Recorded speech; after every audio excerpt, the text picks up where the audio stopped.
అందరికీ నమస్కారం.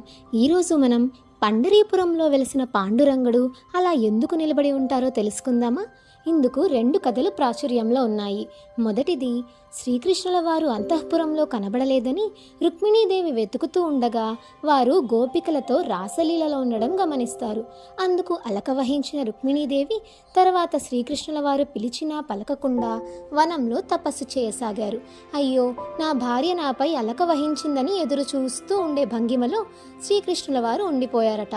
అలా ఈ కలియుగంలో శ్రీకృష్ణుల వారి దర్శనం మన అందరికీ చేయించడమే ఆ రుక్మిణీదేవి వారి తాపత్రయం. ఇది ఒక కథ.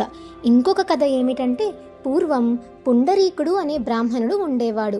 ఆయన తన భార్యతో కలిసి తీర్థయాత్రలు చేస్తూ ఉండగా ఒకరోజు కుక్కుట మహర్షి ఆశ్రమం వద్దకు సమీపిస్తారు. అక్కడ స్వయంగా గంగా, యమున, సరస్వతులే ఆ మహర్షి ఆశ్రమాన్ని శుభ్రపరుస్తూ ఉండడం గమనించి వారిని వెళ్ళి అడుగగా, మేము పుణ్యం సంతరించుకోవడానికి ఇలా ఈ మహర్షి ఆశ్రమాన్ని శుభ్రపరుస్తున్నామని అంటారు. ఆ మహర్షి గురించి తెలుసుకుందామని లోపలికి వెళ్ళి, మీరు ఏ తపస్సు చేస్తారు అని అడిగారు.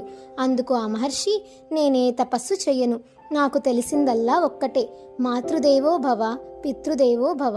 నేనెప్పుడూ నా తల్లిదండ్రుల కాళ్ళు పడుతూ ఉంటాను, ఇదే నేను చేసే తపస్సు అని చెప్తారు.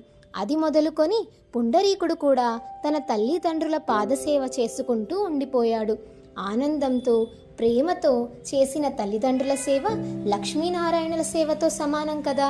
అందుకే ఆ సేవకు మెచ్చిన పరమాత్మ పుండరీకుని కుటీరం ముందరకు వచ్చి, పుండరీక, నీకు దర్శనం ఇవ్వడానికి వచ్చాను అని చెప్పగా, పుండరీకుడు, స్వామి, నువ్వు శ్రీమన్నారాయణునివి అయినప్పటికీ నా తల్లిదండ్రుల సేవ పూర్తి చేసుకొని మాత్రమే నిన్ను వచ్చి దర్శించుకుంటాను, అంతవరకు అక్కడున్న ఇటుకపై నిలబడి ఉండమన్నారట.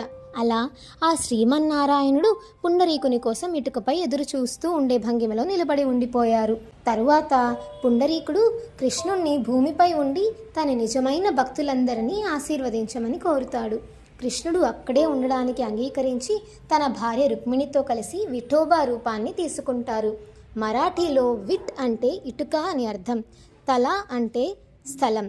అందుకే ఆ స్వామి విఠలుడు అయ్యారు. భగవంతుడు భక్తుని కోసం ఎదురు చూసిన సన్నివేశమే ఈ పండరీపురం చరిత్ర. జై శ్రీమన్నారాయణ. ధన్యవాదాలు.